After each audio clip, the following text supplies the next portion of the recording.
எல்லாம் அவன் செயல் அவனின்றி ஓர் அணுவும் அசையாது காடு நாடு வீடு எல்லா உயிர்களும் என்புற்று இருக்க. ஓம் நம சிவாய சிவாய நம. நேற்றைய தினம் இது சீர் பண்ணிவிட்டேன். இன்றைக்கி மழை பெய்யுது. இந்த கிணறே ரொம்பி போச்சு. கிணத்துல தண்ணி இல்லாத இந்த கிணத்துல ஒரே நாளில் இந்த சிவனுடைய அருளால் இது 2000 வருஷத்துக்கு முந்தையது. ஒரு நாள் இல்லை, 2000 வருஷத்துக்கு முன்னே. அதாவது முகலாயர்களால் சிதையுடப்பட்டு முகலாயர்கள் சிதையடிக்கப்பட்டு இங்கே இப்படி இதுவானது. இந்த லிங்கம் ரொம்ப நாளாக இருந்தது.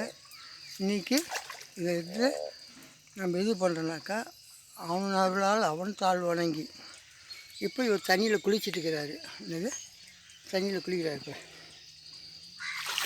அபிஷேகம் பண்ணியாச்சு. அவன் அருளால் அவன் தாழ் வணங்கி 2000 ஆண்டுகள் பழமை வாய்ந்த சிவலிங்கம். 2000 ஆண்டுகள் பழமை வாய்ந்த சிவலிங்கம் இந்த இடத்துல ஏந்துகிறார். சேர சோழ பாண்டியர்கள் வழிபட்ட லிங்கம். மூவேந்தர்களும் வழிபட்ட லிங்கம். சேர சோழ பாண்டியர்கள் வழிபட்ட லிங்கம்.